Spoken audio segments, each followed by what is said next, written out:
बिस्मिल्लाहिर्रहमानिर्रहीम। अस्सलाम वालेकुम दोस्तों, I am Areej Saleem. Welcome to my YouTube channel novel orchid. कैसे आप सब लोग जी? तो गाइज़ आज हम पढ़ने जा रहे हैं कमरोश शौक़ का नावल झिलमिल करती बहार। ये आज हमने इंशाल्लाह रीड करना है। तो पहले बताएं कि कैसे हैं आप लोग। जैसे कि मैंने आपको बताया था कि मैंने छुट्टी करनी है ये वाली फ्राइडे की, और ओहो यार, आज तो सैटरडे संडे वीकेंड पे तो मैंने दूसरा नावल पढ़ना था, लेकिन अभी मैं ये ही रिकॉर्ड करने लगी हूँ क्योंकि मुझे बिल्कुल भी माइंड में नहीं था। ये तो मैं इस वजह से कर रही थी क्योंकि रात को आज लेट नाइट भी मुझे टाइम नहीं मिलना। बस वो घर में शादी वाला थोड़ा सा माहौल बना हुआ है, तो अभी भी साउंड सिस्टम बंद करवा के आके बैठी कि मुझे थोड़ी देर की छुट्टी दे दो, मैं वापस आती हूँ अपने लिसनर से मिलके। और कल मेरी बर्थडे है तो लेट नाइट में विशेज़ वगैरह में इस चीज़ों में बिज़ी हो जाऊँगी। 1 जनवरी ही मेरी बर्थडे है, तो इन इतने साल के जो लोग न्यू ईयर की जश्न मनाते हैं वो न्यू ईयर के जश्न नहीं मनाते, वो मेरी बर्थडे के जश्न मनाते हैं। अच्छा, इसलिए मैंने कहा कि अभी रिकॉर्डिंग कर लेती हूँ, तो फिर उसके बाद ना अपनी बर्थडे तक दे दूँगी। चलेंगे मेरी तरफ से, वैसे बर्थडे में गिफ्ट लेते होते हैं, मैं आपको दे रही हूँ, तो वो कल कोशिश करूँगी कि वो वाला नावल आ जाए। और आगे भी देखूँगी, अगर तो मुझे टाइम ना मिल सका नावल ढूंढने का या मज़ीद सर्चिंग का, तो फिर अभी ये जनवरी के कुछ दिनों बेशक मैं वही आपका जो नावल, यार कौन सा पढ़ रहे थे हम, यार वो पता नहीं क्या बात कर रही थी मैं, इंटरप्शन होगी बात में, फिर मुझे वीडियो पॉज करनी पड़ी क्योंकि सारा दरबेरा दड़वा आ जाता है, कभी कुछ पूछने के लिए कभी कुछ पूछने के लिए। हाँ, मैं ये कह रही थी कि अगर तो कोशिश होगी कि जो रूटीन वाइज हम चल रहे हैं वैसे ही चलें। यार वो मीरब सियाल वाला जो नावल था, मुझे उसका नाम नहीं ज़हन में, अफसूने जान वो वाला नावल, अगर ये मैं कह रही थी कि अगर तो मुझे रूटीन में नावल पढ़ने के लिए ना ढूंढ पाई, क्योंकि अभी मेरे पास ढूंढने का टाइम नहीं है। अभी ये वाला अचानक माइंड में आया, मैंने कहा कमरोश का पढ़ती हूँ, कमरोश मेरी फेवरेट राइटर है, तो मैंने कहा उनका एक नावल पढ़ती हूँ अपनी बर्थडे पे ना। तो क्योंकि मुझे पता है ये अपलोड लेट ही होनी है, या लेट नहीं हुई अभी भी कर दूँगी तो फिर कल भी मुश्किल हो जाएगा थोड़ा सा। बाकी यार मैंने ये बताया कि ये जो फर्स्ट वीक है ना पूरा, ये भी मेरे लिए बहुत मुश्किल है, लेकिन मैं कोशिश पूरी करूँगी कि आपको नावल मैं कुछ ना कुछ देती हूँ। तो मैं ये कह रही थी कि अगर मुझसे कुछ न्यू नावल्स में मैं ना ढूंढ पाई, तो फिर वो जो अपना मीरब सियाल वाला सुनने जान चल रहा है ना अपना, वो उसकी एपिसोड देने की कोशिश करूँगी कि चलो वो भी साਡਾ अपना आगे निकल जाएगा, लेकिन होगी एपिसोड छोटी, ठीक है, पहले बता रही हूँ। तो आइए बातें बाद में करेंगे, उस तो पहले मैंने कोई होर बुलाना आवे या होर कोई इंटरप्शन हो या म्यूजिक सिस्टम वो लोग चला दें। तो पहले पढ़ते हैं झिलमिल करती बहार, रिटन बाय कमरोश शौक़। Good morning sir. क्लास में मौजूद तमाम स्टूडेंट्स अपने नए सर सिकंदर जैदी की ताज़ीम में खड़े हुए थे। Good morning and sit down. सब बैठ चुके थे सवाई इसके जो सर सिकंदर जैदी को देखते ही सख्ते की कैफियत में खड़ी की खड़ी रह गई। जबकि सिकंदर जैदी रजिस्टर खोले स्टूडेंट्स के नाम अनाउंस करना शुरू कर चुके थे। मुस्कान की बच्ची, खड़ी क्यों, बैठ जा। इसके बराबर वाली सीट पर विराजमान इकरा ने इसका हाथ पकड़ के झटके से चेयर पर बिठा दिया।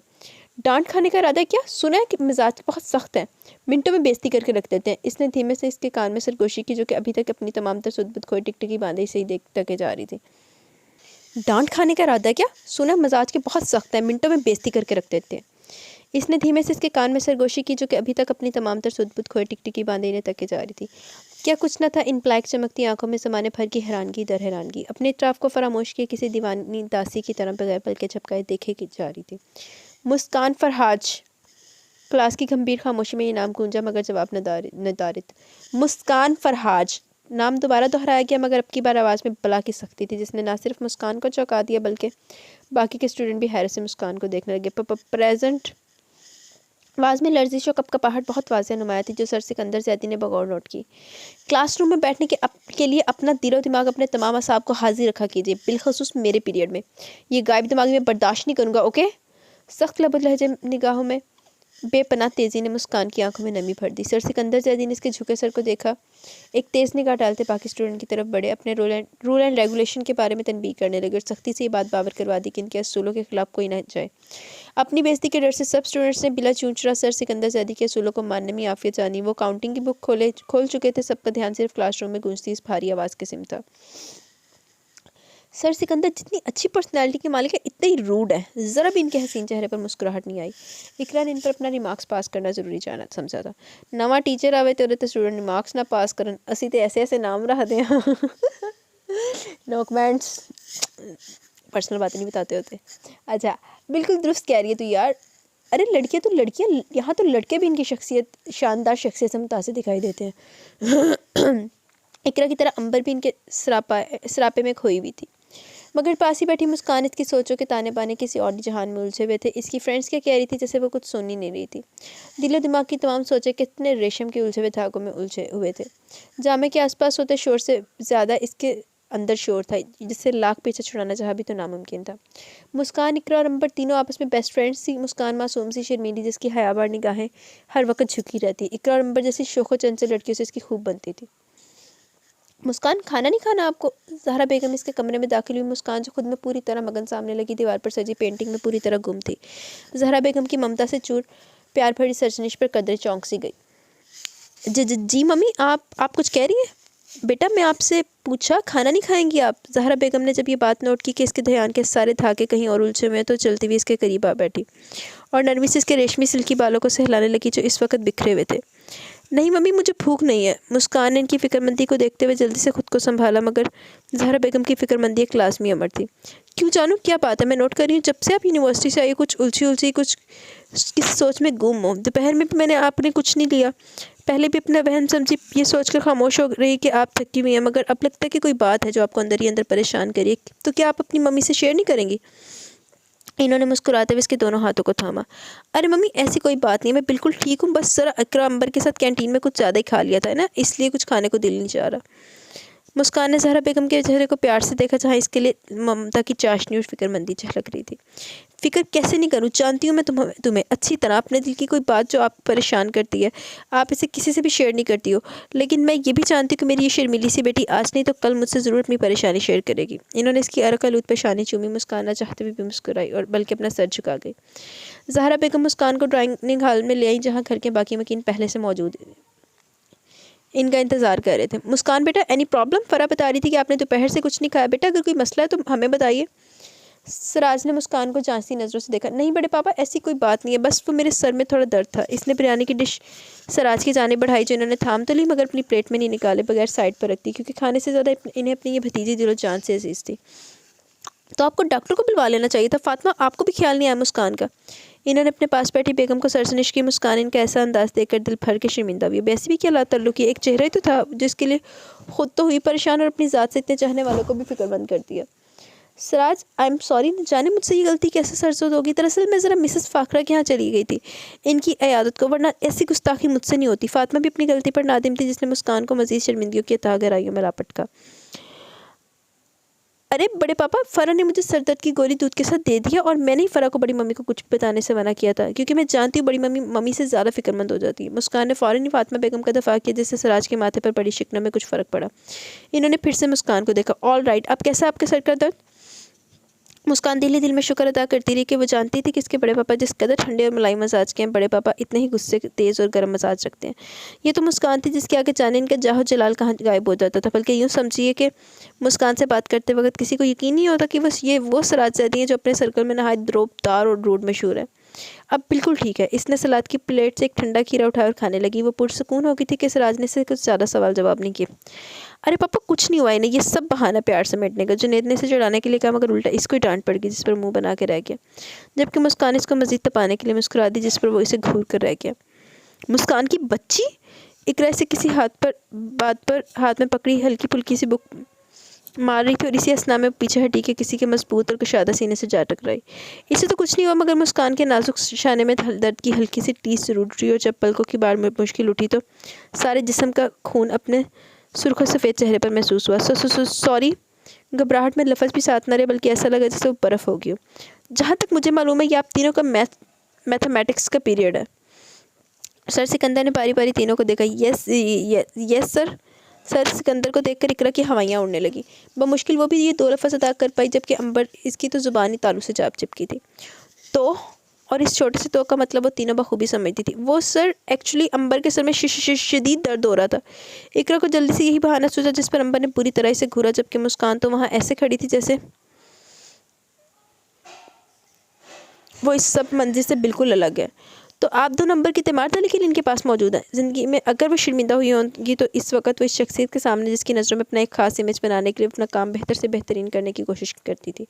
कुछ नहीं सूझ रहा था, इसलिए इस पल अपनी रेपुटेशन बनाने के लिए वो क्या करे। ऑल राइट, कल मैं खुद आप तीनों के सब्जेक्ट के टेस्ट लूँगा जो आज आपने छोड़ा है। मैं भी तो देखूँ ज़रा कि आप तीनों कितनी काबिल होगी कि पीरियड लेना ज़रूरी नहीं समझती। इन्होंने कल अपनी निगाह में मुस्कान की झुकी सर पर डाली जो मज़ीद सजदरेज़ हो गया। सर सिकंदर के जाने के बाद इन दोनों ने गहरी पुरसकून सांस खारिज की, जबकि वहीं खड़ी मुस्कान इसके दिल की धड़कन जो थमी हुई थी ऐसे बहाल होती महसूस हुई। इकरा की बच्ची तुझे मैं ही मिली थी, हालांकि सारा कसूर तेरा था। बड़े मज़े से कहा था ना कि आज पीरियड लेने का दिल नहीं चाह रहा, लिहाजा मिस करते और मज़े लेते हैं। अब कल देखना सर सिकंदर कैसे हमें मज़े करवाते हैं। सर सिकंदर के जाने के बाद अंबर ने इकरा की खूब क्लास ली। मुझे तो अभी से डर लग रहा है। तो इसमें डरने वाली क्या बात है, हमें तो सब कुछ आता है। इसने अपना शाना से हिलाया जो अंबर ने बड़ी ज़ोर से बुक मारी थी। हाँ हाँ, डरने वाली क्या बात है, ये तो कल मालूम पड़ेगा। जाने वो पूरी बुक में कौन सा सवाल पूछ लें या करने को दे दें, फिर पूछूंगी तुझसे। इसमें डरने वाली क्या बात है, अंबर ने बड़े भरपूर अंदाज में इसकी नकल उतारी। अंबर कहते तो ठीक रही है, चल एक काम करते हैं, कैंटीन चलते हैं, वहाँ गर्मा गर्म समोसों के साथ इस मसले का हल भी निकालते हैं। इकरा भी अपने नाम की एक थी, ढीठ थी। अंबर ने इसे सिर्फ घूरने पर इक्तफा किया क्योंकि इकरा का कोई इलाज नहीं था। मुस्कान तू क्या कहती है? अब कि इन दोनों का रुख मुस्कान की जानिब था जो कि किसी बहुत गहरी सोच में गलता थी।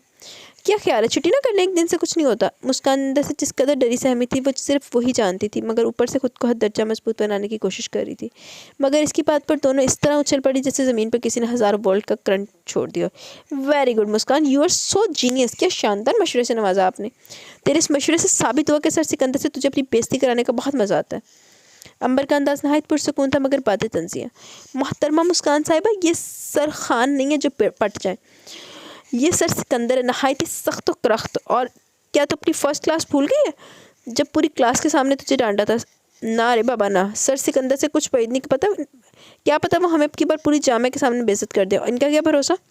मुस्कान को अपना वो पहला दिन याद आया जो अब तक वो नहीं भूली थी। वो इन्हीं सोचों में गुम रहती कि अंबर की बारीक आवाज़ एक बार फिर इसके कानों में गूंजी। फिलहाल तो इकनॉमिक्स का पीरियड लेते हैं, बाद में इस मसले पर डिस्कस करते हैं। कहीं ऐसा ना कि मोहतरम सर सिकंदर ज़ैदी की बादे बहारी एक बार फिर नाजिल हो जाए और फिर कल इस टफ सब्जेक्ट का टेस्ट लेने का हुक्म भी सादिर कर दे।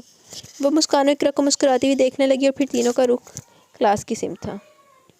ओके पापा, इजाज़त है। जुनैद ने सिराज की तरफ इजाज़त तलब नज़रों से देखा जो कि आज हांगकांग 2 दिन के लिए बिजनेस मीटिंग में जा रहा था। ओके माय सन, मगर अपने पहुंचने की इत्तला ज़रूर देना। सिराज ने खुश दिली से इसे गले लगाया था।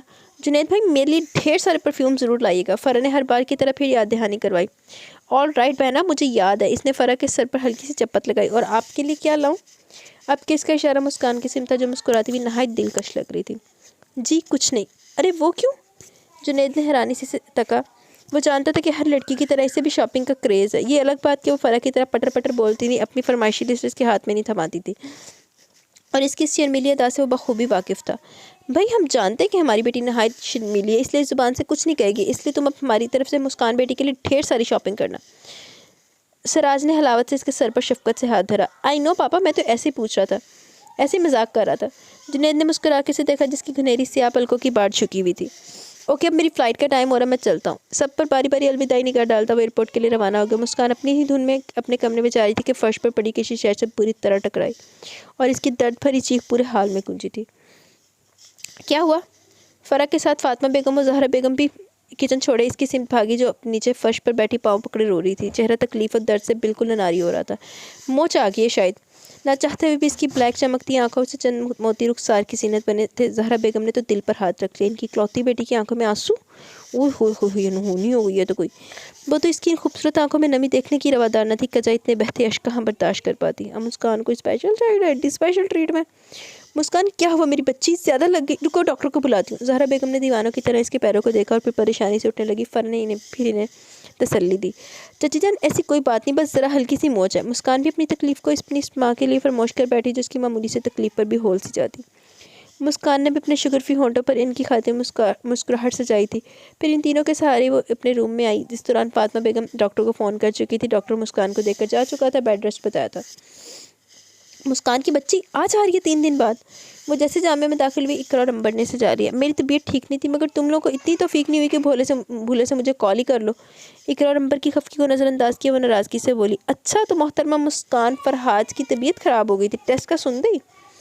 इकरा का अंदाज 100% चिढ़ाने वाला था मगर मुस्कान जो अपने पैर की मोच में सर सिकंदर के टेस्ट ये अक्सर भूल चुकी थी। मगर अब इन दोनों की ज़ुबानी जब टेस्ट का पता चला तो अपनी हालत डूबती हुई महसूस हुई। दोनों हाथ की नाजुक उंगलियों को एक दूसरे में सख्ती से पेवस्त किए वो किसी और ही जहाँ में खोई हुई थी। इकरा और अंबर ने बगौरी से देखा और इन्हें इसकी हालत तशवीश में मुब्तला कर रही थी। दोनों सब कुछ भूले मुस्कान की फिक्र में लगे।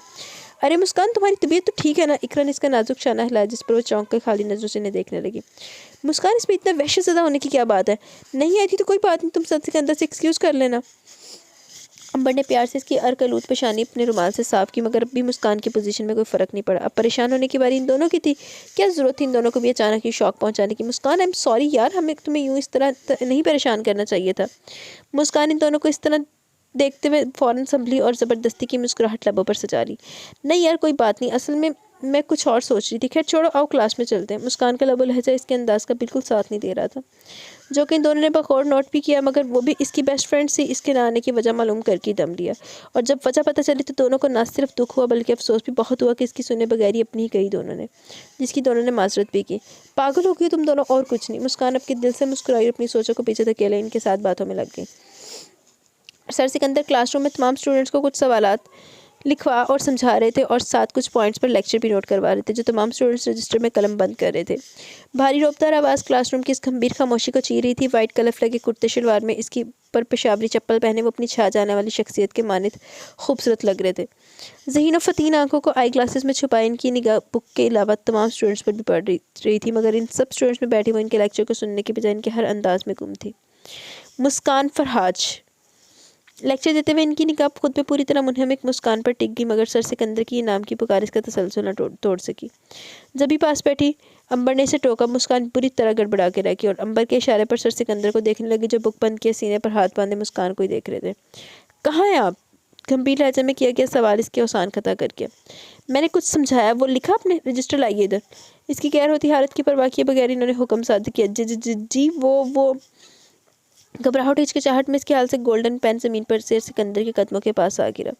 इन्होंने तेज़ नज़रों से इसे देखा और पेन उठाकर इसकी चेयर के पास आ रुके और फिर खुद ही हाथ बढ़ाकर इसका रजिस्टर उठा लिया, जहाँ को कोरा कागज़ इनका मुंह चढ़ा रहा था। खड़ी हो जाइए। भारी लहजा इसके रोंगटे खड़े कर गया। कांपती टांगों से वो निगाह झुकाए खड़ी हो गई। क्या है ये? सर सिकंदर ने रजिस्टर इसके सामने किया। कल अगर मैं आपसे इसका टेस्ट मांगूंगा तो आप क्लास से 2-3 दिन तक गायब हो जाएंगी। मुस्कान फरहाज, पढ़ाई में अगर आपका दिल और दिमाग नहीं लगता तो घर बैठिए, यूँ अपना और मेरा वक्त बर्बाद मत कीजिए। गोवा इसके कानों में गर्म सीसा ढेल रहे थे। क्लास का हर स्टूडेंट बगैर कोई चूं किए सर सिकंदर की बारोब सी डांट सुन रहा था, और मुस्कान इसकी तो वो हालत थी कि काटो तो बदन में लहू खून नहीं। जुबान तो जैसे तालू से जा चिपकी थी, जैसे ज़िंदगी भर कुछ न बोलने की कसम खा ली, और मुस्कान की इसी चुप ने सर सिकंदर को तैश दिला दिया। Get out. सर सिकंदर का कहना था कि वो इधर उधर देखे बगैर अपनी किताबें उठाकर रोती हुई क्लासरूम से बाहर निकली। सर सिकंदर इसकी पुश्त को एक नज़र घूरते हुए दोबारा पढ़ाई के जाने मतवज्जा हो गए। गम गुस्से में आज इसने कोई भी पीरियड अटेंड नहीं किया। इकरा अंबर ज़बरदस्ती से कैंटीन ले आई। तीनों कोल्ड ड्रिंक पी रही थी कि इकरा की निगाह सामने से आते सर सिकंदर और सर जाफरी पर पड़ी, जो किसी बात पर कहका लगाते अंदर दाखिल हो रहे थे। आज तो हमारी कैंटीन के भाग ही जा गए। इकरा ने अंबर के कान में सरगोशी की। अंबर जब इसका मतलब नहीं समझी तो इसने इशारे से अपने सामने वाली टेबल की सिमत किया, जहाँ वो दोनों साहिबान विराजमान थे। इकरा के साथ साथ अंबर की हैरत भी दो चंद थी, क्योंकि आज तक सर सिकंदर इतने खुशगवार मूड में नहीं देखा था। ए मुस्कान, जल्दी से अपने सामने देख। अंबर अपनी कोल्ड ड्रिंक छोड़े मुस्कान को बोली। वो चुप से बैठी थी, बददस्तूर गर्दन झुकाए मेज़ पर अपनी मखरूती उंगलियों से आड़ी तिरछी लकीरें खींच रही थी। अंबर की इस तरह टोकने पर इसने अपनी झुकी की नहरी से आपल के ऊपर उठाई। सामने के इसके मंजर ने इसका दिल पूरी तरह धड़का दिया। जिस्म का सारा खून इसके चेहरे पर छलकने लगा। इसके बिल्कुल सामने सर सिकंदर बैठे कोल्ड ड्रिंक के छोटे छोटे सिप ले रहे थे। चलो इकरा, चलें यहाँ से। इसके लबो लहजे में ही नहीं, अंदाज में भी वासे कपकपाहट थी, जो दोनों ने नोट किया और ऐसा महसूस किया कि अगर वो लोग यहाँ से जल्द से जल्द नहीं जाएंगी तो मुस्कान कहीं बेहोशी ना हो जाए। सामने बैठे सर सिकंदर ने नहायत गहराई से इसे देखा। भले वो गुफ्तगू सर जाफरी से कर रहे हो, मगर ध्यान के सारे धागे से एक मंजर से जुड़े थे, जिसकी सुरख सूजी हुई आंखें इस बात की कमाजी कर रही थी कि वो जब से रोती रही है। इसकी एक एक हरकत पर इनकी निगाह थी, जो अब वहाँ से जा चुकी थी। तो पहले बंदा डर उड़ना हो तो बाद में हर हर हरकतें निगाह रखी हुई है, जो ट्रबल जिया ना तो अगे पिछे पै गया कुड़ी दे। मैंने तो यही हीरो लगता, यही हीरो है। मैं पढ़ा हुआ नावल पहले। मुस्कान, आपको सर सिकंदर ने स्टाफ रूम में बुलाया। इसकी क्लास वालों ने इसे इत्तला दी, जो कि अपनी फ्रेंड्स के साथ बैठी थी। मुझे? वो बुरी तरह चौंक कर इकरा को तकने लगी, और यही हाल इकरा और अंबर का भी था। इकरा, तुम मेरे साथ चलो। इसने अपना नाजुक लरसता हाथ इकरा के हाथों पर रखा। लेकिन मुस्कान, इन्होंने तुम्हें बुलाया, अगर हम साथ जाएंगे तो सर सिकंदर का कुछ भरोसा नहीं, वहीं खड़े खड़े बेइज्जती कर दें। इकरा तो वैसे भी इनकी बारोब शख्सियत से डरती थी, मजबूरन से अकेले ही जाना पड़ा। मैं कम इन सर? वो दरवाज़ा खोले अंदर आने की इजाज़त मांग रही थी। लहजे की कपकपाहट और लड़खड़ाहट वाज़ेह छलक रही थी, जिस पर सर सिकंदर के गुदार सनाबी लबों पर तबस्सुम सा बिखर के मगर चेहरा नीचे किताब पर झुके होने की वजह से मुस्कान देख ना पाई। यस कम इन, भारी आवाज़ पूरे हॉल में गूंजी, जिसे पाके वो अंदर दाखिल हुई। काफ़ी देर तक खामोशी का राज रहा, बिलाकर मुस्कान को इस गंभीर खामोशी को तोड़ना पड़ा, क्योंकि सर सिकंदर तो ऐसा लग रहा था जैसे इसे यहाँ बुला के भूल ही गए हैं। बहुत सी हिम्मत खुद में इसने मजतमा की अपनी लरसती कांपती पल के ऊपर की सीमत उठाई तो दिल इतनी शिद्दत से धड़का था कि ऐसा लगा पसलियों की मजबूत दीवार फाड़ के बाहर ही आ जाएगा, क्योंकि वो जाने कब से इसे बगौर से ही देख रहे थे। इसकी सारी हिम्मत, सारा एतमाद मिट्टी के तोदे की तरह ढह गया। सेकंड ही लगे कि इसे निगाह उठाए कि निगाह समेत गर्दन भी झुक गई। ब्लू प्लेन जॉर्जेट के सूट में मलबूस नीचे लब दांतों से पूरी तरह कुचलती, उंगलियों को आपस में बेदर्दी से मरोड़ती वो नाजुक अंदाज से लड़की दिल के ऐवानों पर कब्जा करने लगी थी। मगर बहुत जल्दी इन्हें इस बात का एहसास हो गया कि इनकी गर्म पुरतपश लो देती निगाहें इसे सहमा रही हैं और इसका एतमाद खो रही हैं, और इससे पहले कोई अनहोनी हो इन्होंने खुद ही पहल कर दी।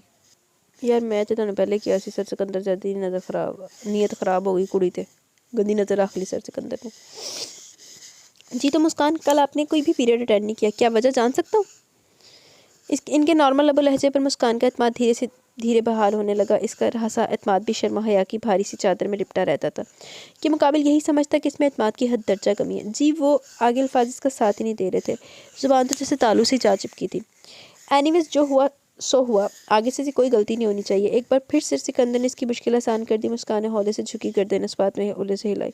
यू मे गो नाउ, वो जाने के लिए पलटी। मुस्कान, गंभीर लहजे में दोबारा पुकारा गया, मगर अब के इस पुकार में नरमी थी जिसे महसूस करके दोबारा रुख मोड़ गई और ना चाहते हुए भी सवालिया निगाह ऊपर उठाई। आपका रजिस्टर एंड पेन। इन्होंने वो दोनों चीज़ें इसकी जानी पढ़ाई जो वो कल क्लासरूम में भूल गई थी। वो इसे लेने आगे को झुकी। पैर कैसा है अब तुम्हारा?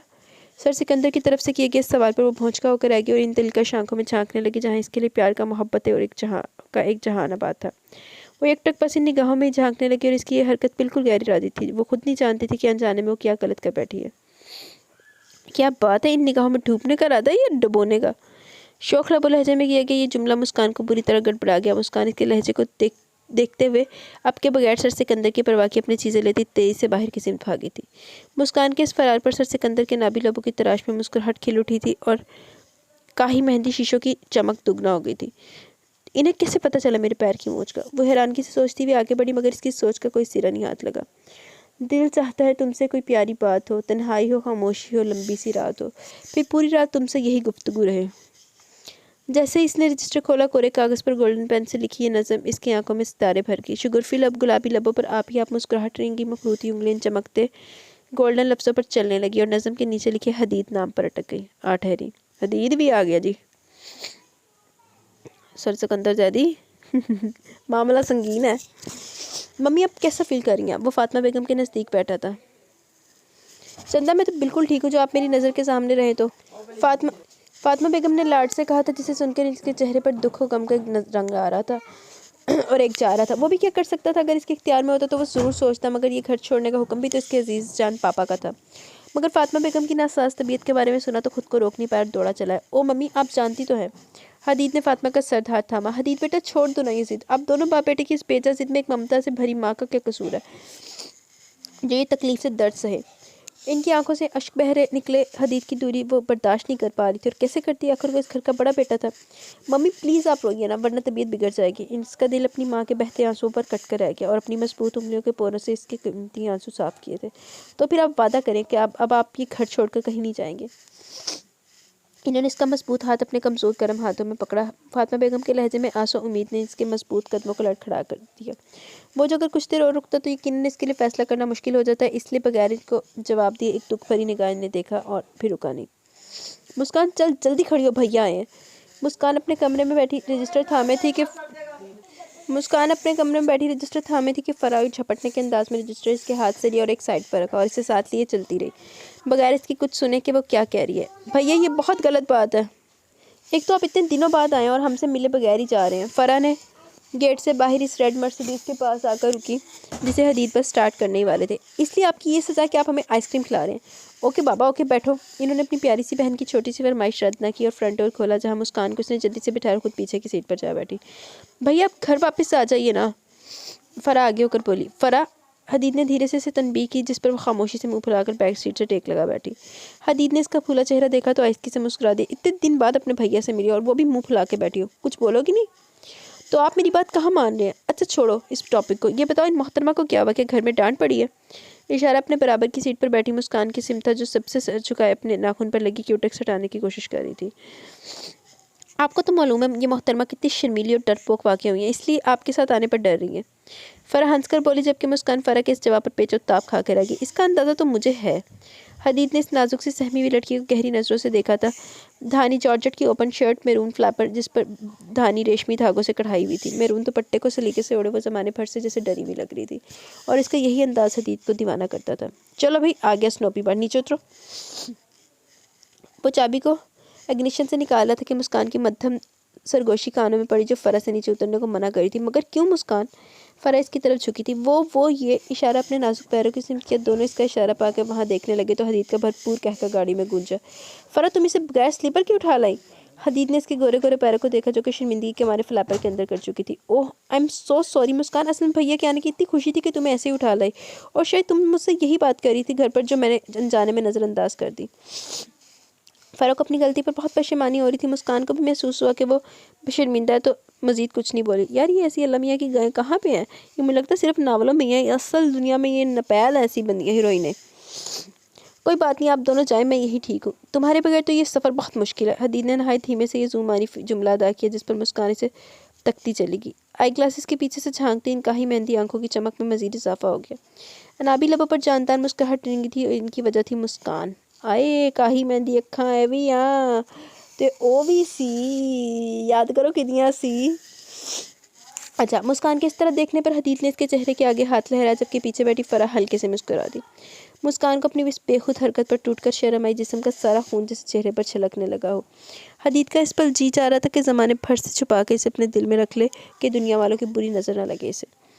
भैया अगर आप मुस्कान को जीप भर के देख चुके तो हम किसी काम से आए थे। फ़रह ने एक प्यार भरी सरसनिश की। हदीद ने चौंक कर इसे देखा और हल्की सी चपत इसके सर पर लगा था गाड़ी से निकल गया।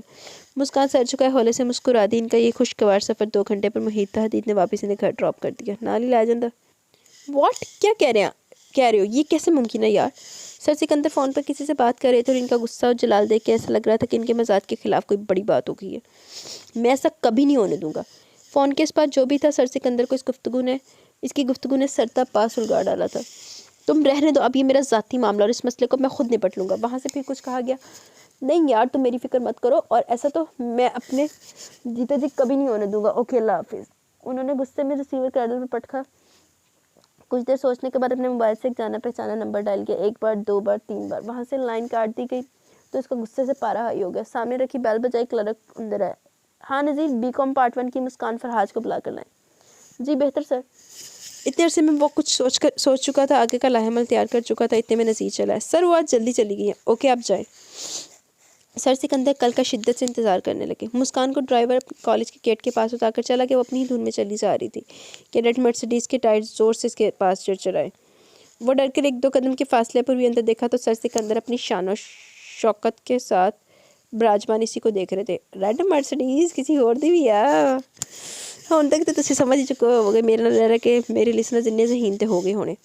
मुस्कान जल्दी से गाड़ी में बैठो, हुक्मी अंदाज में कहा गया, और साथ फ्रंट डोर भी खोला गया। मुस्कान के तो 14 तबक रोशन हो गए। वो डरी सहमी से अपने तरफ में देखने लगी। मैं तुमसे कह रहा हूँ किसी और से नहीं, जल्दी आओ। अब की इनकी आवाज़ में सख्ती थी, गुस्से की झलक नुमाया थी। मुस्कान को तो अपने रहे से उसान भी ज़ाहिर होते महसूस हुए थे। सर सिकंदर को इसकी हालत का अंदाज़ा हो गया जब भी खुद गाड़ी से निकले और इसका हाथ पकड़ के गाड़ी में बिठा और फ़ौरन से पेशतर गाड़ी नए रास्तों पर गामजन कर दी। आप मुझे कहाँ लेके जा रहे हैं? मुस्कान ने डर डर कर इनकी तरफ देखा। ब्लैक जीन्स पर स्काई ब्लू शर्ट पहने, निगाहों में हद दर्जा गुस्सा भरे। वो विंडो स्क्रीन को घूर रहे थे। अनाबी लबों को इतनी शिद्दत से भेजा हुआ था कि जैसे कभी ना बोलने की कसम खा रखी हो। चेहरा शिद्दत गम से सुर्ख हो रहा था। वो हर रोज़ की बानिस्बत आज बिल्कुल मुख्तलिफ लगे। इसके अंदाज ने इसे किसी अनहोनी होने का पता दिया। छठी जैसे बार बार कह रही थी कि कुछ गलत होने वाला है। वो अपनी गहरी होती सोचों में और जाने कितना गलता रहती कि इनकी आवाज़ ने इसे बुरी तरह चौंका दिया। नीचे उतरो। इसकी साइड का दरवाज़ा खोला। वो बजाय इन्हें देखने के इस जगह को देखने लगी जहाँ गाड़ी रुकी थी। वो कोई शानदार सी कोठी थी। सर सिकंदर ने खुद ही इसका हाथ थामा और अंदर की सिम पड़ने लगे। वो कॉरिडोर से गुजर के लाउंज को पार करती इस बड़े से हसीन तरीन बेडरूम में आई जो शायद इनके ज़ेरे इस्तेमाल था। इन्होंने इसका हाथ छोड़ा, दरवाज़ा लॉक किया। खटाक की आवाज़ ने दरवाजे की सिम देखा। और फिर इन्हें जो इसकी तरफ आराम आराम से आ रहे थे, मुस्कान के हाथ में पकड़ी बुक समीन पोस्ट होगी, जिन्हें उन्होंने नज़रअंदाज कर दिया। घर में जो कुछ हो रहा है तुम्हें खबर है इसकी? जी, वो ना समझी से बोली, मगर वो समझे कि वो सब जानती है और इसकी इसी जी ने इन्हें भड़का दिया। तो फिर अब आप ये भी बता दीजिए कि आपका क्या फ़ैसला, क्या चाहती हैं आप? मुस्कान को कुछ समझ में नहीं आ रहा था कि वो किस फ़ैसले की बात कर रहे हैं, इसलिए खामोशी रही।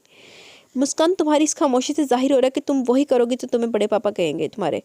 और क्यों नहीं करोगी? क्योंकि तुम शुरू से एक बुज़दिल और डरपोक लड़की जो अपने हक़ के लिए कभी नहीं लड़ सकती। इन्होंने नहायत तेज़ नज़रों से देखा कि वो अंदर से अंदर कांप के रह गई। लेकिन याद रखो, मैं इनका ये फजूल फैसला कभी नहीं मानूंगा। मैं तुम्हें कभी भी नहीं छोड़ सकता। तुम्हें छोड़ने का मतलब है जिस्म से रूह का अलग होना। मगर मैं ये भी जानता हूँ कि अगर तुम्हारे पापा तुमसे डिवोर्स पेपर साइन करवाएंगे तो तुम यकीनन कर दोगे, क्योंकि तुम ठहरी एक अहमक और बेवकूफ़। लेकिन तुम्हारी इस बेवकूफ़ी में मैं तुम्हारा साथ नहीं दूंगा और ना तुम्हें ये सब कुछ करने दूंगा। और अपने से जुदा ना करने का मेरे पास सिर्फ ये आखिरी तरीका है। इसे दोनों बाजू से थामे इसे अपने चेहरे से इतना करीब कर लिया कि इनकी गर्म सांसें मुस्कान का चेहरा झुलसा रही थी। हा दीद छोड़िए, देखिए मैं की कह रही सी, लाल मर्सडीज दीद को भी सिकंदर जैदी को भी तेरा मतलब इक्को बंदा। उस तो बाद काही मेहंदी अखा ओदियां भी तेरा मतलब इक्को बंदा। तो कौन कर मेरा इंटैलीजेंट लिसनर पहुंच गया सी। मैं तो पहले बारी पढ़ के पहुंच गई सी। वो इसकी मजबूत पनाहों में बुरी तरह मचलने लगी। ब्लैक शीशों में एक समंदर उमड़ आया। सिकंदर की हरकत ने इसके अंदाज ने इसे हरासा कर डाला। दिल की धड़कनें थी कि थमने का नाम ही नहीं ले रही थी। वो जो सिकंदर हदीद के कानों में पहुंच के दम तोड़ रही थी। इसकी हालत बिन पानी की मछली की तरह हो रही थी, मगर सिकंदर हदीद को इसकी गैर हालत की परवाह कब थी। इन्हें तो सिर्फ खुद पर होने वाला जुल्म याद था। चौल जिया वो मुस्कान की हर कोशिश, हर आहोजारी नाकाम थी। वो जो इसकी आंखों में नमी नहीं देख सकता था, आज आंसू के बहते रेले ने भी इन्हें कमज़ोर नहीं किया। सिकंदर हदीद इससे अपना हक वसूल कर चुके थे, इनके रोने बिलकने की परवाह किए बगैर। वॉशरूम में जा बंद हुए। कुछ देर बाद फ्रेश होकर आए तो बेड के सेंटर में सर घुटनों में दिए वो हिचकों से रो रही थी। बिलाकर सिकंदर हदीद को इस पर तर्स के साथ साथ प्यार भी बहुत आया और उसके नज़दीक आकर बैठे। देखो मुस्कान, जो होना था वो हो गया। अब शाबाश, खड़ी हो, फ्रेश हो जाओ, फिर मैं तुम्हें घर ड्रॉप कर दूंगा। इन्होंने नरमी से इसका झुका सर ऊपर उठाया। नहीं, मैं घर नहीं जाऊंगी। हिचकियों के दरमियान इन्हीं लफ्ज़ों की तरकरार थी। मुस्कान, जिद मत करो। नहीं, मुझे डर लग रहा है। वो किसी मासूम ज़िद्दी बच्चे की तरह इनका हाथ अपने कपकपाते हाथों में थाम के बोली। आंखों में हद दर्जा खौफ हरास ने सिकंदर हदीद को कुछ पल के लिए डगमगार ज़रूर दिया था, मगर इन्हें अभी अपने कदमों को रोकना था, मजबूती से खड़े रहना था। हदीद, मुझे अपने साथ ही रख ले। मैं यहीं इसी घर में किसी कोने में पड़ी रहूंगी। वो जो इस पर जो आफ्तादान पड़ी थी, इससे इसके सोचने समझने की सारी सलाहियतें जैसे मफलूज हो चुकी थी, जो कि वो खुद ही जानती थी कि वो क्या बोली है। नहीं मुस्कान, तुम्हारी जगह घर के किसी कोने में नहीं, मेरे दिल में है। इन्होंने बेख्तियार इसके बहते इश्कों को अपने मजबूत उंगलियों के पोरों में जज़ब किया। और अब तुम्हें किसी से डरने की भी ज़रूरत नहीं है। कोई भी तुम्हारा कुछ नहीं बिगाड़ सकता। मुझे सिर्फ 3 माह का वक्त चाहिए। एक सेमिनार अटेंड कर लूँ, फिर इस घर से मैं तुम्हें हमेशा के लिए ले आऊँगा।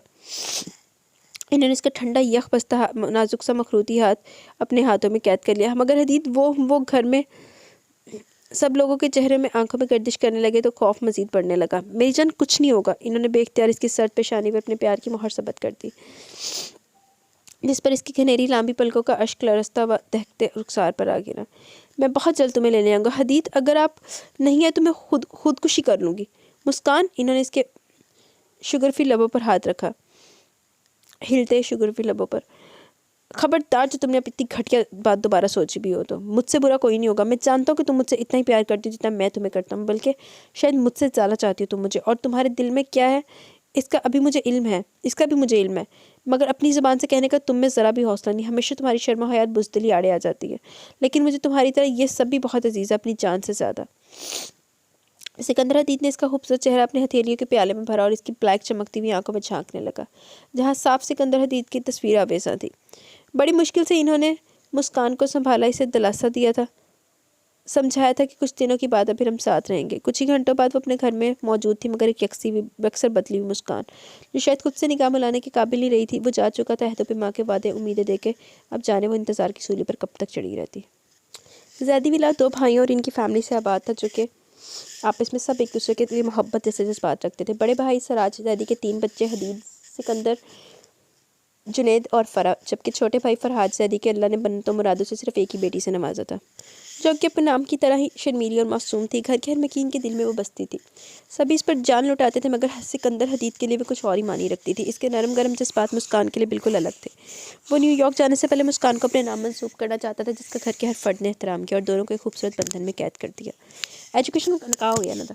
एजुकेशन मुकम्मल करके जब वो पाकिस्तान लौटा तो इसका जामे में पढ़ाने का इरादा था, मगर ये इरादा इसका सराज ज़ैदी को बिल्कुल पसंद नहीं आया। वो चाहते थे कि इनका फैला हुआ बिजनेस वो संभाले, जिसका सिकंदर हदीद ने साफ इनकार कर दिया। इसी ज़िद्दो अना में ये फैसला हुआ कि सिकंदर हदीद जब तक इसकी बात नहीं मानेगा, इस घर के किसी फ़र्द से इसका रिश्ता नहीं रहेगा। घर के हर मकीन को सराज ज़ैदी का ये ज़ालिमाना फैसला दहला के रख गया। सबने किसी न किसी तरह दोनों को समझाने की कोशिश की, मगर कोई भी अपनी जगह से एक इंच हिलने को राजी न था। मजबूरन सिकंदर हदीद को ये घर छोड़ना पड़ा। हदीद, आपके पापा का फैसला, इस पर आपका अमल न करना, ये सब क्या है जान? क्यों आप दोनों सिर्फ अपने बारे में सोच रहे हैं? फातिमा बेगम ममता से चूर जज्बात से मजबूरन इसे आखिरी दफ़ा समझाने आई। क्यों मम्मी, पापा ने मेरे साथ बहुत गलत किया। कौन किसके साथ सही करा या गलत ये मैं नहीं जानती, मगर मुस्कान इसका कुछ सोचा? मम्मी प्लीज़, मुस्कान इस घर में आप लोगों के पास मेरी अमानत है। मैं अपने पैरों पर खड़ा हो जाऊँ तो इसे यहाँ से ले जाऊँगा। फिर किसी की भी मिन्नत, किसी की भी जिद इसे नहीं रोक सकी। वो चला गया सबको उदास करके। मुस्कान सबको सिकंदर हदीद के हवाले से और ज़्यादा अजीज़ होगी, भले वो अपनी फितरी शर्मा हया की वजह से किसी को कुछ न कहती, मगर सबको मालूम था कि हदीद इसके मन की गुलशन में खिलने वाली पहली कली, धड़कते दिल की पहली धड़कन और महसूस किए जाने वाली पहली खुशी है। वो घंटों बैठी इसी के बारे में सोचती रहती थी। आज हदीद सिकंदर का क्लास में पहला दिन था। जिसने जैसे ही क्लास में कदम रखा, नज़र मुस्कान पर जा ठहरी, जो अपनी फ्रेंड से कुछ बोल रही थी। इसे इस बात की खुशी के साथ साथ हैरानगी भी बहुत थी। इसके एहतराम में सब स्टूडेंट्स खड़े हो गए, सवाए इसके सब बैठे, और वो जानता था कि वो क्यों खड़ी रहेगी। इसे उम्मीद जो नहीं थी कि टीचर की हैसियत से उसे सामने पाकर, मगर सिकंदर हदीद ने बड़ी खूबसूरती से इग्नोर किया और दिल ही दिल में मुस्कुरा दिया। और जान दे बूझ दे भी जी हरकत कर रहे थे ना सिकंदर हदीद। अपना लबल ऐसे इससे रूढ़ी रखा, क्योंकि वो किसी कमज़ोर लम्हे की गिरफ्त में नहीं आना चाहता था। इसके लिए यही बड़ी खुशी की बात की थी कि वो रोज़ाना इसे अपने सामने देख सकता था, मगर इस रोज़ मुस्कान की 3 दिन की गैर हाजिरी ने बुरी तरह हदीद को तपा डाला। घर के हर फट के बारे में हाल अहवाल सब कुछ इसे पता चल रहा था, और ये सब इसे अपने छोटे भाई जुनैद से मालूम होता, क्योंकि वो इसके कांटेक्ट में रहता था। मगर इत्तेफाक था कि वो भी 3 दिन से इसे कॉल नहीं कर रहा था। ये बात भी इसे बाद में मालूम हुई कि जुनैद किसी मीटिंग के सिलसिले में बाहर गया, और मुस्कान चौथे दिन जामे आई। दिल में खुशी के साथ साथ इस पर गुस्सा भी बहुत है, और इसी गुस्से की बर्दाश्त में इसे बुरी तरह झिड़क भी दिया। दौर फिटे मुँह इसके आंसू देखकर इसका दिल बुरी तरह दुखा, और इससे पहले कि कोई जज्बा सर उठाता मुस्कान को क्लास से निकाल दिया। रात को फ़ोन पर जुनैद से मालूम हुआ कि मुस्कान के पैर में मोच आ गई। इसे खुद पर बहुत अफसोस हुआ। रात को फ़ोन पर हदीद से मालूम हुआ कि मुस्कान के पैर में मोच आ गई, तो इसे खुद पर बहुत अफसोस हुआ कि बिना वजह जाने इसे बुरी तरह सब स्टूडेंट्स के सामने डांट दिया। इसने अगले दिन जुनैद ने बड़ी परेशानी में कॉल की कि पापा को इसके बारे में सब कुछ पता चल गया, जिस पर उन्होंने नहायत ही ज़ालिमाना फैसला किया कि अगर हदीद अपनी जॉब नहीं छोड़ता तो उसे मुस्कान को डाइवोर्स देना होगी। जिस पर हदीद का गुस्सा खून में रगों की तरह दौड़ने लगा। भला वो इस फैसले को कैसे मान लेता? वो लड़की जो उसकी नस नस में अमृत बन के दौड़ती थी, जिसम में रूह की तरह थी, कैसे इसे खुद से जुदा कर देता? और इस गुस्से में वो इतना इंतहाई कदम उठा बैठा कि इस मासूम मुस्कान के बारे में भी नहीं सोचा। दौर फिटे मुँह फिर हदीद तेरे थे कि जेड़ा गुस्से दे विच नहीं ख्याल रख रहा, वो तो दफ़ा भी हो गया किसी पासे। वो लाउंज में सोफे पर बैठी किसी गैर मरई नुक्ते को तक रही थी। वो सोचना चाहती थी, मगर सोचे जैसे सिर्फ एक नाम पर आकर ख़त्म हो जाती, और वो था हदीद सिकंदर। फातिमा बेगम जो जाने कब से इस खड़ी से देख रही थी। वो देख रही थी कि मुस्कान आजकल कुछ मुरझाई से बिल्कुल चुप होकर रह गई, और वो ज़ैदी विला में जो तूफ़ान आने वाला, मुस्कान इससे बेखबर थी। मगर कब तक? यही सवाल तो है जो इन्हें दिन रात पल पल सताता था। मुस्कान, नहायत मध्यम और शीरी लबल लहजे में फातिमा बेगम ने इससे पुकारा। वो इसके पास ही आ बैठी। आप बड़ी मम्मी, आप कब आई? वो अपने ख्यालात से चौंकी जब आपने देखा। इन्होंने मुस्कुरा के इसके सर पर हाथ रखा। क्या बात है मुस्कान, मैं काफ़ी दिनों से देख रही हूँ, आप कुछ उलझी सी हैं, किसी चीज़ में ध्यान नहीं, दिन ब दिन कमज़ोर हो रही है। मुझे बताइए बेटा, मुझे बहुत फिक्र हो रही है आपकी। लहजे में प्यार था, फिक्र थी, क्या कुछ न था। नहीं बड़ी मम्मी, ऐसी तो कोई बात नहीं। अपनी चोरी पकड़े जाने पर वो बुरी तरह खौफज़दा हुई। नहीं जान, कोई तो बात है जिसने हमारी शर्मीली सी मासूम सी बेटी को परेशान कर रखा है। अपनी बड़ी मम्मी से शेयर नहीं करोगी? इन्होंने इसके थोड़ी ऊपर की जो झुक सी गई थी। अब वो इन्हें क्या बता दी कि आजकल वो किस कश्मकश में मुब्तला है। हदीद को यूनिवर्सिटी से गए 1 माह हो गया था, मगर अब तक कुछ पता नहीं चल रहा था कि वो कहाँ है। क्या सोच रही हो मुस्कान? फातिमा बेगम वो और इसका जायज़ा ले रही थी। इसके चेहरे के बदलते रंग इनसे छुपे नहीं थे। कुछ नहीं बड़ी मम्मी, दरअसल मेरे फाइनल एग्जाम्स करीब आ रहे हैं, बस, और तो कोई बात नहीं है। वो हौले से बोली। इससे पहले कि वो कुछ पूछती वो खड़ी हो गई, और इससे पहले कि वो कदम आगे बढ़ाती वो दोबारा से सोफे पर गिर सी गई। सर दोनों हाथों में थाम लिया। फातिमा बेगम तो सही मानों में परेशान होगी। जल्दी से डॉक्टर को फ़ोन किया, मगर डॉक्टर ने जो खबर दी वो किसी बम धमाके से कम नहीं थी। घर का हर फर्द नासमझी के आलम में एक दूसरे को देख कर रह गया। मुस्कान प्रेग्नेंट है, ये बात किसी से हजम नहीं हो रही थी, लेकिन फातिमा बेगम इनके लिए पैदर पे सदमात ठीक साबित नहीं हुए। पहले हदीद सिकंदर की जुदाई, मुस्कान और हदीद की लहदगी का फैसला, और अब मुस्कान की प्रेगनेंसी की खबर ने इन्हें आईसीयू पहुंचा डाला। अगर भाभी जान को कुछ हो गया तो मैं तुम्हें जान से मार डालूंगी मुस्कान। ज़हरा बेगम मुस्कान पर एक सहरखंद निगाह डालती आगे बढ़ी थी। वो तो खुद इस खबर से शौक थी। अभी वो इससे बाज़पुरस भी करती मगर फातिमा बेगम की हालत ने रोक दिया। वो तो अपनी चहेती बेटी को भी फरामोश कर बैठी थी। सब के सब अस्पताल में थे सिवाय मुस्कान के, जो अपने कमरे में बैठी ज़ारो कतार रो रही थी और हिचकियों में सिर्फ एक ही दुआ थी, फातिमा बेगम की सेहतियाबी की। जुनैद, मम्मी ठीक है ना? जुनैद ने बड़ी मुश्किल से हदीद सिकंदर को कॉल करके बुलवाया था। भैया दुआ कीजिए मम्मी को होश आ जाए। इसका लहजा फीका हुआ था। हर कोई अपने अपने अंदाज में दुआ मांगने में मशगूल था। फराह हदीद के कंधे पर सर धरे रो रही थी जब भी डॉक्टर ने फातिमा बेगम के होश में आने की नवीद सुनाई। चंद घंटों बाद वो रूम में शिफ्ट होगी। आंख खुलने पर इन्हें अपने इतराफ में सब नहीं नजर आया। निगाह हदीद पर जा ठहरी तो तड़प के दोनों हाथ फैला दिए और फौरन करीब आया। अपनी माँ को छोड़कर कहाँ चले गए थे? इन्होंने अपने कमज़ोर नहीफ हाथों से इसका चेहरा थामा। अब कहीं नहीं जाऊँगा मम्मी। हदीद सिकंदर को सिर्फ अपनी अजीज़ जान मम्मी की वजह से अपनी जिद, अपना बरसों का बना ख्वाब तोड़ना पड़ा। इसका मतलब है आप पापा की बात मान लेंगे ना? फराह खुशी से इसकी आमद पर चहकी। हाँ, मुझे पापा का फैसला मंजूर है। मैं कल ही रिज़ाइन दूंगा। नहीं हदीद, आप ऐसा कुछ नहीं करोगे, बल्कि मैं अपनी बेजा जिद तोड़ता हूँ। सिराज सदी को अपनी शरीक हयात के इस हालत में देखना बहुत दुख दे रहा था। चलो शुक्र है दोनों टाइम से ही अक्ल आ गई। और आज अगर वो यहाँ थी तो सिर्फ इनकी बेजा जिद की वजह से। इन्हें इनकी बात पहली मान लेनी चाहिए थी कि जवान औलाद पर सख्ती बरतना ठीक नहीं था। हदीद, आपका शौक जुनून पढ़ाने है तो मैं आपको नहीं रोकूंगा। आप पढ़ाइए, बल्कि इसके लिए मैं आपको एक कोचिंग भी खुलवा दूंगा। सिराज सैदी और हदीद सिकंदर की सुलह दोस्ती से सबको बेहद खुशी हुई। भाभी, अब के रमज़ान हमारे लिए बहुत खुशियाँ लाया। हमारा बेटा घर आ गया। भाई साहब और सिकंदर में सुलह हो गई। हमें अपने रब का शुक्र गुजार होना चाहिए कि आने वाली ईद हम सब साथ होंगे। फराज जैदी ने हदीद को मोहब्बत से गले लगाया। ओ यार, मैं तो समझी फरहाद जैदी अल्लाह नू प्यारे हो गए, लेकिन अब यह है। अच्छा भाभी जान, अब मैं घर चलती हूँ। मुस्कान घर में अकेली है। तती जान के लहजे में कुछ ऐसा था कि वो चौंके बगैर नहीं रह सका और इसके बारे में पूछ बैठा, जिस पर वो शर्मिंदगी से सर झुका गया। वो हकीकत से बता दी। अरे तती जान, ये तो खुशी की बात है। मम्मी ये ले, अब आप बहुत जल्दी दादी बनने वाली हैं। हदीद सिकंदर के इस जुमले पर सब अंगश्ते बंदा होकर रह गया और शायद इसने सब महसूस भी कर लिया। आई एम सॉरी पापा, मुस्कान को मुझसे अलग करना चाहते थे और इसके अलावा मेरे पास कोई चारा नहीं था। मगर हदीद, मुस्कान तो बिल्कुल खामोश रही थी। मम्मी, आप जानती तो आपकी चहेती बहू कितनी शर्मीली है। इसके जिक्र पर हदीद सिकंदर के चेहरे पर कौस कज़ा के तमाम रंग खेलने लगे, जिसने वहाँ मौजूद सब लोगों को पुरसकून कर दिया। तो तय हुआ कि इस ईद पर हम ज़हरा और फरहाद से अपनी अमानत मुस्कान की रुखसती ले रहे हैं।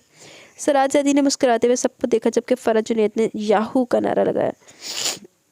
हदीद, अगर आप नहीं आए तो मैं खुदकुशी कर लूँगी। हदीद सिकंदर के कानों में मुस्कान के जुमला गूंजा और इसने घर पहुँचने में ज़रा भी देर नहीं की। हदीद की सांसों की डोर से मुस्कान की सांसें जुड़ी हुई थी, जैसे वो जोड़ते जोड़ते निढाल हो रही थी। मुस्कान, वो सर घुटनों में दिए सचकियों से रो रही थी कि किसी की करीब से आती पुकार ने सर उठाने पर मजबूर कर दिया। हदीद, वो चीखती हुई अपने से दूर खड़े हदीद सिकंदर के चौड़े कुशादा सीने से जा लगी। हदीद, आप कहाँ चले गए थे? इसकी हिचकियों ने हदीद सिकंदर की तेज़ होती धड़कन को मध्यम कर दिया। इसकी सांसें थमने लगी थी। अब आ गया उन्हें कहीं ना जाने के लिए। सरगोशी नहायत मध्यम थी। हदीद सिकंदर का एक हाथ अगर इसकी मरमरी कमर के गिर था तो दूसरे हाथ से वो उसका सर सहला रहा था। हदीद, वो बड़ी मम्मी। इसने अपना चेहरा ऊपर उठाया। हाँ, मैं इन्हीं से मिलकर आ रहा हूँ। अब वो बिल्कुल ठीक है। वो इसकी ब्लैक चमकती आंखों में झांकने लगा। सच? मैं भी इनसे मिलूंगी? अभी तो आप फिलहाल इनके बेटे से मिलिए। इसके अनाबी गुदास लबों पर शरीर मुस्कुराहट थी। ओह, एहसास हुआ कि वो किस पोजीशन में जल्दी से पीछे होने लगी, मगर गिरफ्त मजबूत थी। शर्मा हया ने से बिल्कुल गुलनार कर दिया था। मुस्कान के दिल की हालत जीरो बम हो रही थी, जिससे वो भरपूर लुत्फ़अंदोज़ हो रहा था। मुस्कान, अभी भी कुछ नहीं कहोगी? मुस्कान इसके संजीदा जुमले पर बड़ी मुश्किल से पलकों की घनेरी बाढ़ उठा पाई। हदीद सिकंदर का संजीदा अंदाज लबो लहजे पर वैसे बगौर तकने लगी। निगाहों में सवाल था जो हदीद सिकंदर बखूबी पढ़ सकता था। इसने इसकी ब्लैक चमकती निगाहों में झुककर झांकने लगा। यही कि अगली ईद पर हमारा क्यूट सा होने वाला बेबी भी होगा। शरारती लहजे में कहा गया। ये जुमला मुस्कान को सटपटा गया। निगाहों के साथ साथ गर्दन भी सजदा रेज थी। दिल की धड़कनों का शोर मजीद तेज़ हो गया, जो हदीद सिकंदर बआसानी सुन सकता था। इसकी गैर हालत पर वो एक जानदार कहका लगा बैठा और मुस्कान को बेवकूफ़ लड़की कहता इसे अपने अंदर समो लिया था। मुस्कान ने आसूदा होकर आंखों को बंद कर लिया, जिसके सपने अब पूरे होने लगे थे। जी तो गाइस, यहाँ पे ये खूबसूरत सा नावल अपने इख्तिताम को पहुँचा। कैसा लगा आपको नावल? अपनी राय का ज़रूर इज़हार कीजिएगा। इंशाल्लाह कोशिश करेंगे कल मिलने की। कल मेरी बर्थडे है तो छुट्टी भी हो सकती है 1 जनवरी को, ठीक है। अभी मुझे नहीं पता कि अभी इसको ना, मुझे दरमियान में कॉल आ गई थी, इस वजह से इसको कंपाइल करना पड़ेगा, नहीं तो ये तो मेरी अभी अपलोडिंग पर लगा देनी थी। तो अभी ऐसा है कि इसको हम कंपाइलिंग पे लगा देते हैं और फ़ोन ज़रा चार्जिंग कर लेते हैं। 55% है। फ़ोन को थोड़ा सा चार्ज कर लेते हैं और फिर बिज़ी हो जाते हैं थोड़ा सा, क्योंकि फ़ोन की आजकल चार्जिंग बहुत जल्दी जा रही है। तो इंशाल्लाह जल्दी मिलते हैं। तब तक आपने क्या करना है, आपने मेरी दुआओं में याद रखना है, अपना बहुत सारा ख्याल रखना है। इंशाल्लाह जल्दी मिलेंगे, ठीक है। मुझे इजाज़त दे, अल्लाह हाफिज़।